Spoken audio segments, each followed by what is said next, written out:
Ugh. Okay. Watch me sneeze while I do this. Hello. Today I want to go over January in review. So I guess, I don't know, I'll just get started because I feel awkward, but we're just going to do it and we're going to be happy about it, right? Okay. So, I think I mentioned last week that part of the reason that I'm doing that, or the main reason that I started this channel, was as an external motivation to do the things that I love, and that includes, well, the majority of it should be writing, and I want to be reading more so that I can learn how to be a better writer. Um, so, with that in mind, I want to talk about the books that I read in January and the writing that I did in January. I won't go into great specifics, but this is for posterity. And I want to know, like, if I read too many books, if I read a bunch of books, will I not be able to write more? Does that make sense? Should I start over with this? Who knows? That's gonna be edited. So, I'll go through the books. This is my TBR. You can't see it all, but that's okay. So the first book I finished, was that the first book I finished? We'll go with it. Okay, the first book I finished this month was The Bone People. This is a book about a sort of recluse woman and a father and son in New Zealand. And I'm not great at plot summaries, but it was just a really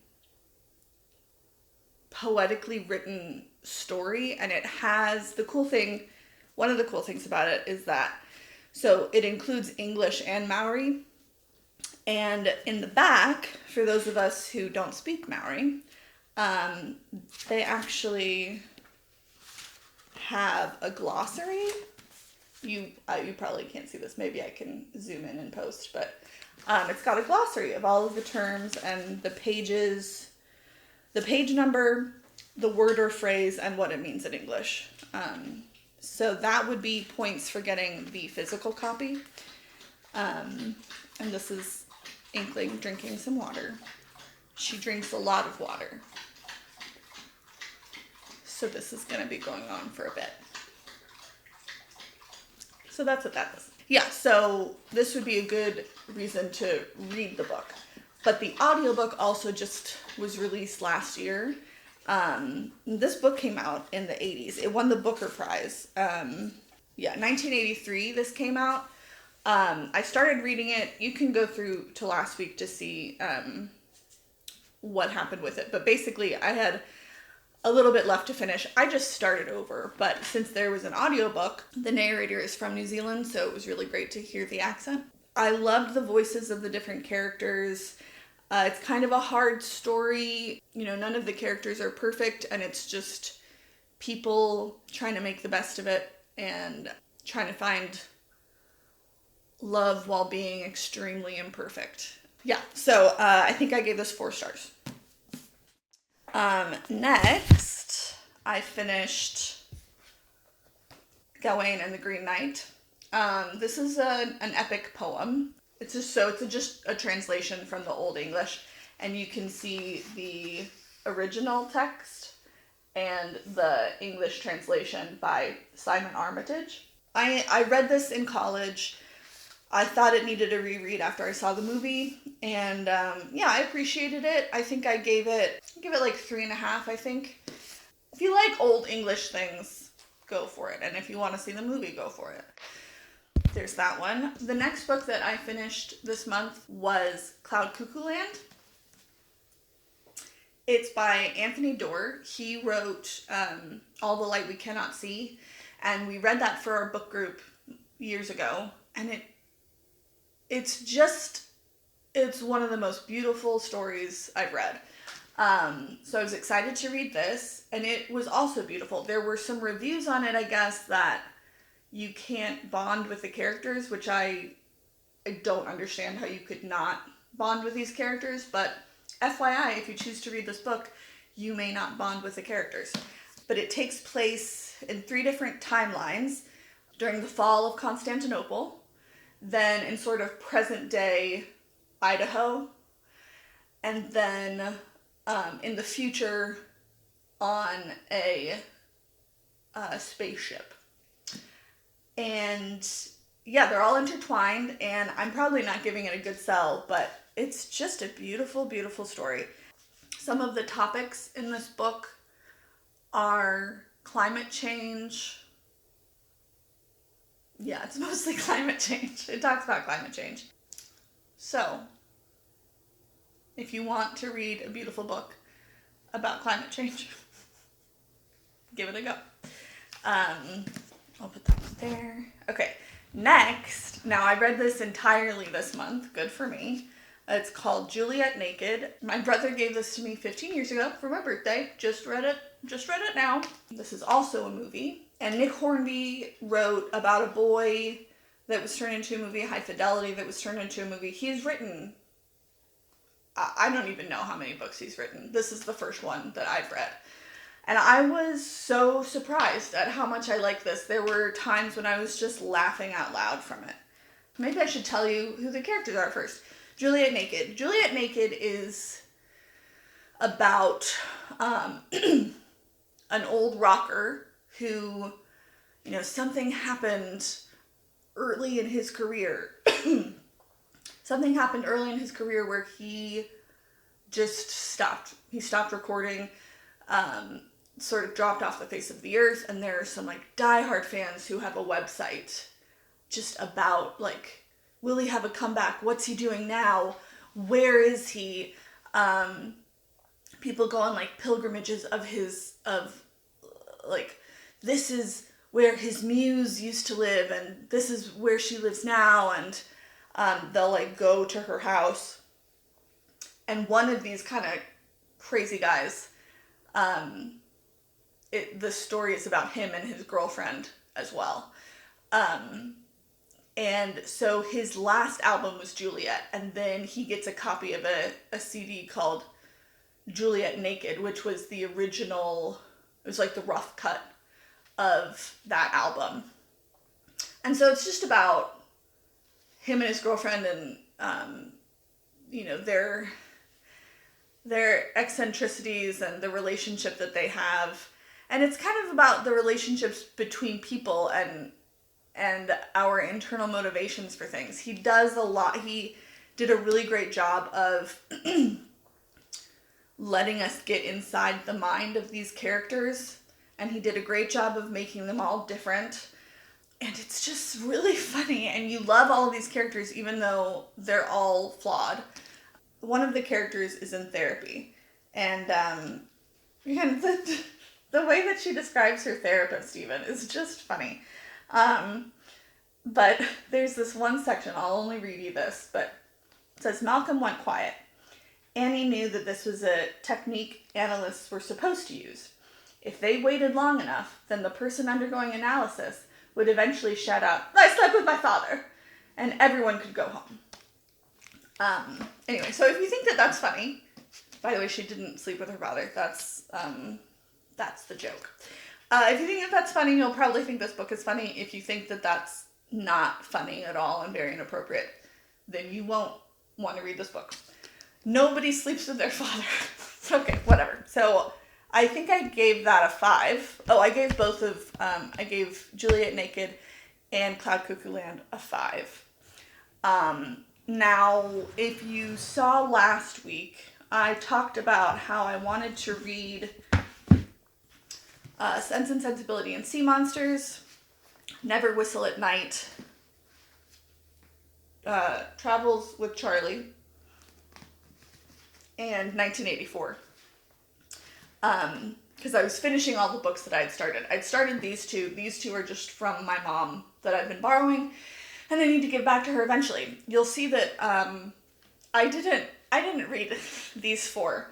And there is a reason for that. Well, the first reason is that I wasn't going to be able to finish all of them. Because I also read some books on Libby, through my library, and I'll talk about those in a second. But instead of reading these books, I read this book. And this is called True Biz. It's from my physical TBR, physical library. And it's a novel about the students and parents and teachers of at a deaf school in Ohio. Yeah. This was so interesting. I know a little bit about sign language. I had a friend who took sign language as her foreign language in high school, so I sort of picked up some from her, and I've done a lot of childcare stuff, so I pick up, words here and there that help with kids who aren't verbal yet.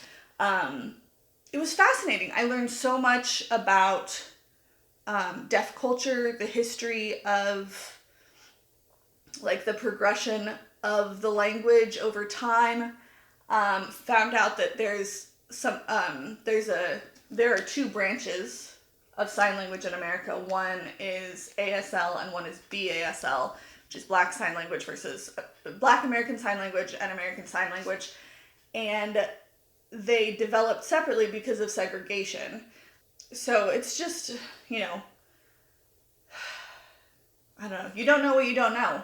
And so to learn all of these new things, one, it's kind of sad because you're always learning something new about how humanity is awful. But this book is trying to bring it into the light and teach people. And so after some of the chapters, because one of the main characters in the book, she's a teenager learning sign language. She's been deaf her whole life, but her parents didn't want her to learn sign language, and she has a cochlear implant. So she's finally going to this school for the deaf, and she's learning sign language for the first time. So then at the end of some of the chapters, we get to see her worksheets that she's doing for class. So it's really interesting to also learn about sign language. And I have actually a book, How to Learn American Sign Language book that I bought a while ago, but I haven't started reading it yet because learning a new language is daunting and I already have so many hobbies. But it really inspired me to pick that up and to practice some of it. I don't know how much time I have to dedicate to learning a new language. I feel like I'm always starting to learn a new language and then I'm never fluent in it. So, what else was I going to say? Oh, a fun thing that I found out at the end of this book, it's not a spoiler, it's just, it was in the acknowledgements. The person who did the art for these signs that make something two-dimensional look 3D, she actually has a website of sign language art. I think it's called, let me just double check what it's called so that I don't lead you astray. The website is 58creativity.com. So if you're interested in ASL or deaf culture, deaf studies, it might be worth checking that out. They have some really cute stuff there. I know I'm sort of raving about this book, and it was really good, but I did give this a 3.75 for two reasons. The first reason is that it took a little bit to get into. The first few chapters sort of felt like we were just in a class about what it is like to be deaf. I'm not explaining this very well. It felt like the story was going to be just a conduit for information. And I was kind of nervous to keep reading because I didn't want it to be sort of, oh, I thought this was fiction, but really it's just an educational class that I'm looking at. Again, nothing wrong with learning about. I really enjoyed learning about all of this. But if I want to read a story, I wanted to read a story. So after a few chapters, you did get to know the characters, and you really started to feel like you were in it with them. At one point, near the halfway mark and beyond, I kept wanting to tell my roommate, oh, I'm watching this really great movie right now. And then I would realize, no, I'm not. It's a book. I'm reading a book. So I did get into it. It just took a little bit. And then some of the storylines, they were sort of disparate, and I didn't feel like they tied together in the end as well as I wanted them to. It sort of felt like 3 different stories, and it didn't feel like there was any closure for any of them. They were all open-ended in a way that... And maybe that was what the author intended, because this is sort of the story about the loss of culture because of the hearing majority in the country, and how that's impacting ASL as a language, how individuals are able to learn, how they're treated as second-class citizens, that it's a defect where they don't believe that they're defective people, obviously. They just have a different language. So maybe she intended it to be all open-ended because this is the current situation. Maybe we're supposed to feel frustrated at the end because that's how people within the deaf community feel. So maybe that's why. So maybe I should give it a 4-star. But yeah, I really enjoyed it. I learned a lot. It was inspirational to try to learn more sign language.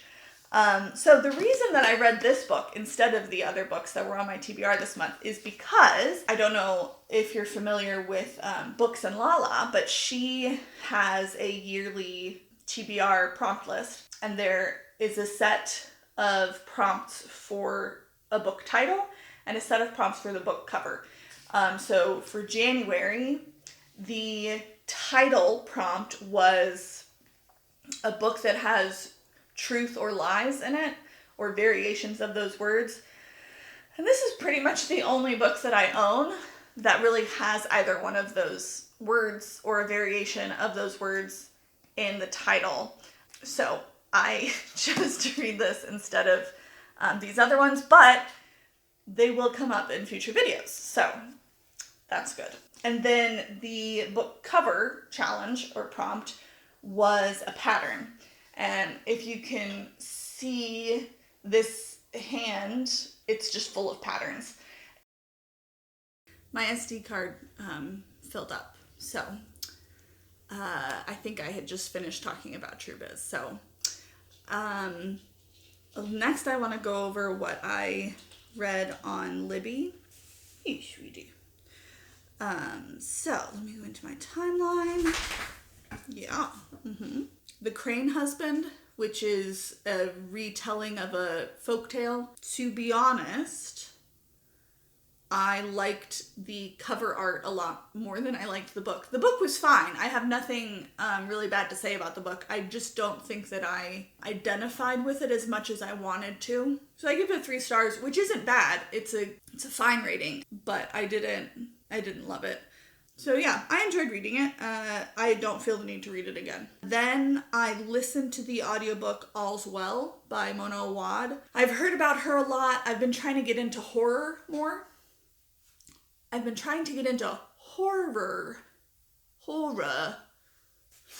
More.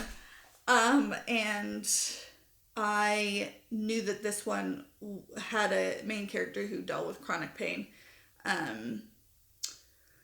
This was a struggle to listen to.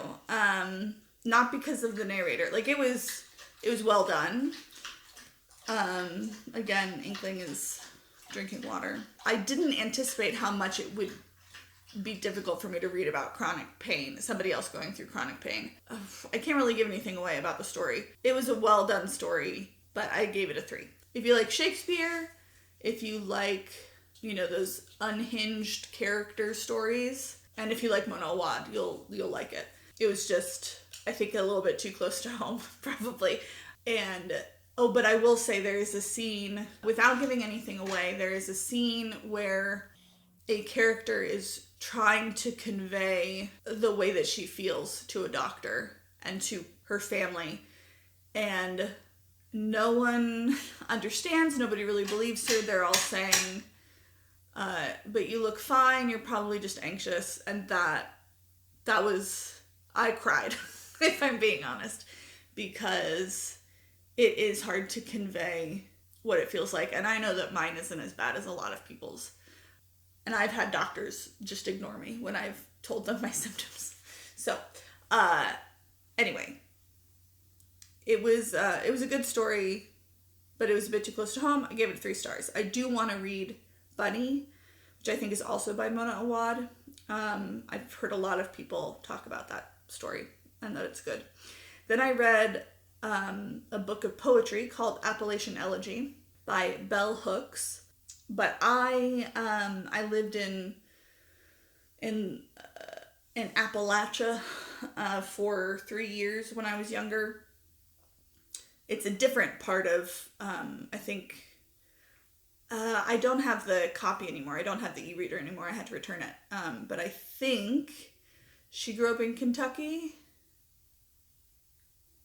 If that's wrong, well, that's probably wrong. But I grew up in Maryland. That's the part of Appalachia that I was in. So it's a different part of Appalachia, but it was interesting to just really identified with some of the imagery that she had. There were a few poems that I screenshot that so that I could memorize. I'm in a poetry group where we read poetry, we recite poems. It's so to keep your memory intact. Anyway, I liked it. I gave it 3 stars, just because I didn't connect with as many poems as maybe I wanted to, but there were probably 6 or 7 that I really connected with. Then I read The Bog Wife, which was also an e-reader copy. And the reason that I wanted to read that is because I have a short story that it's a caveman romance, and some of my friends were saying like, oh, you should include quicksand.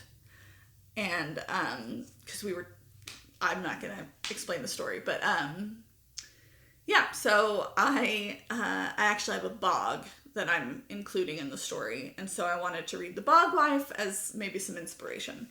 I think I rated it a 3 also, 3.5. Maybe I rated it a 4. Who knows? Who cares? It was really atmospheric. You could really feel like the dirt and the muck was under your nails too. That you were in that sort of moldy environment. You know, it was by Kay Chronister. She did a really good job of making you feel the nature. So those were the books that I finished this month. So now to go into the comparison. I know everybody's so excited. I read 2,783 pages throughout all the books. If you just want to count books that I physically read and were not audio, that is 1,846 pages. And if you just want the books that I started and finished, it would be 1,012 pages. So do with that what you will. You probably won't do anything with it. I'll do stuff with it moving forward. And then for writing, overall this month, I had a word count of only 8,447 words. At the end of the month, I really dropped the ball. Well, and then my battery died, so it's a little bit later. I think this all means that I talk way too much. Okay, where was I? So this month I wrote 8,447 words. Most of that was in this caveman romance thing that I was talking about, and then I had 2 other story ideas that I wrote in. because of that, I want to, in February, focus on reading fewer books. I haven't picked my TBR yet. That's coming in another video later. But I want to make sure that I'm really prioritizing the writing aspect of this, because I want to really get some tunnel vision on there so I can complete some projects and, I don't know, see if I can turn it from a hobby to a profession. Yeah, so that's all for the review. After the review, I want to be writing more words than I am reading pages. Which, I mean, technically that's true, but I don't know, maybe I can get like a calculation going or something. I don't know. But yeah, thanks. If you made it this far, thank you. If you want, give a guess of what you think the movie quote on the thumbnail is from. And I hope that you have a good day and that you're meeting some of your goals and enjoying the books that you're reading, or anything else that you're doing. And I will see you on the next blank page.